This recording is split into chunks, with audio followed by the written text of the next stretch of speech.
My media item appeared in the Sydney Morning Herald, and the academic sources I'll be drawing upon today are Theft of an Idol, Text and Context in the Representation of Collective Violence in India by Brass, The Precipitants and Underlying Conditions of Race Riots by Lieberson and Silverman, Issueless Riots by Marx, Deprivation and Race Riots by Olzak, What Caused the Cronulla Riot by Pointing, New South Wales now has lowest unemployment rate in Australia by Wade, and Riots by Wilkinson. And please note that some of the following images may be disturbing to some viewers. Riots are not an everyday occurrence. A specific set of ingredients is needed for one to spark. But when everything goes right, or wrong, chaos ensues. On the 11th of December 2005, over 5,000 white Australians descended on the coastal town of Cronulla with one goal: bash as many minorities as possible. Perhaps the most famous image of the Cronulla riots is this one, and coincidentally my media item. Here we see a lone, non-white man being mauled by a gang of drunk and angry white men. See that giant red-headed psycho about to crush a bottle on the poor bloke's head? I went to school with him. In fact, we lived in the same street for nearly 10 years and his dad was a teacher at my high school. The Cronulla riots occurred as retaliation against the brutal bashing of two off-duty lifesavers by four men of Middle Eastern appearance. The lifesavers had reportedly shouted racial slurs at the group of men. The media then spent the following week whipping up a frenzy condemning the assailants, which exploded on the 11th of December. The riots cast the relatively unknown Sutherland Shire into the global spotlight for all the wrong reasons. But does the incident actually fit the definitions of a riot? Let's have a look. The original legal definition of a riot came from the British Riots Act 1716. It states that a group of 12 poor people disturbing the peace for a common purpose is sufficient for a riot to be declared.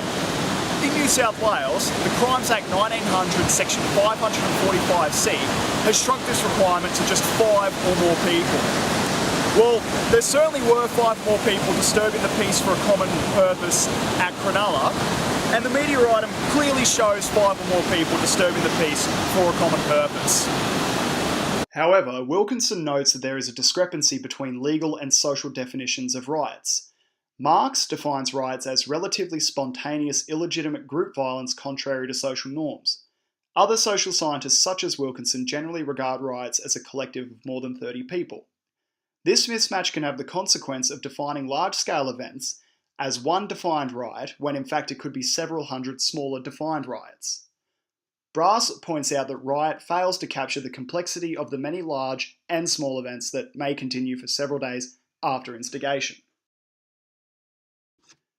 But all riots don't fall under the same category. Marx identifies 3 such categories. First, there are instrumental riots in which a generalized belief is present. Second, there are riots in which a generalized belief is present, but is not instrumental in resolving a group's problems. And third, there are issueless or unprincipled riots in which a generalized protest belief is absent and which have slight implications for social movement or change. Cronulla most likely falls under the second category.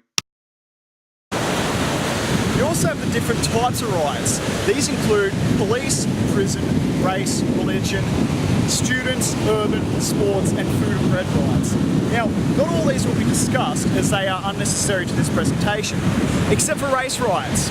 Let's have a look at race riots. Lieberson and Silverman define race riots as an assault on persons or property simply because they are part of a given subgroup of a community. The Cronulla riots certainly fit this bill since the violence was directed towards Middle Eastern people.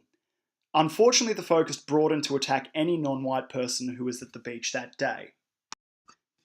Lieberson and Silverman's study on the precipitants and underlying conditions of race riots in America found that they most often occur in communities where institutional malfunctioning, cross pressures, or other inadequacies are such that the city is unable to resolve racial problems. Olzak further found that there was little evidence that poverty or racial disparities in income, education, and occupation caused race riots.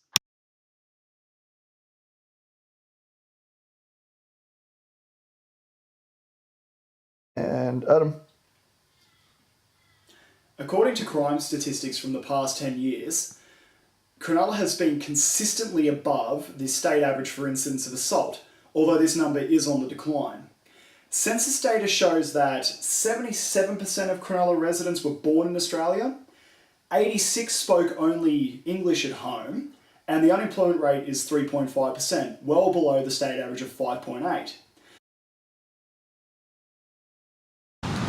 The census data doesn't suggest that Cronulla would make an ideal location for a riot. However, the assault figures say otherwise.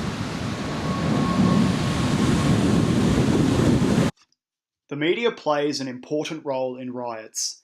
In the lead up to the Cronulla riots, various media outlets such as the Daily Telegraph, Radio 2GB and 2UE whipped up a frenzy demanding the crackdown of Middle Eastern assailants and grubs.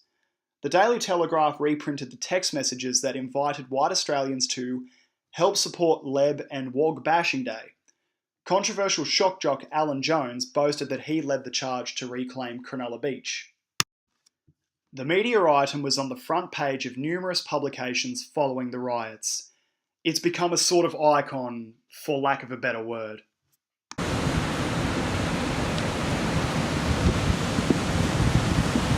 Riots and the media have had a volatile and often confusing relationship. On the one hand, the media seeks to portray riots in a way that highlights the issue, condemns the actions of the crowd, or attempts to rationalise the event. On the other hand, the media can also encourage riots, praise the perpetrators, or exaggerate the events. This is Michael Rees. Have a good one.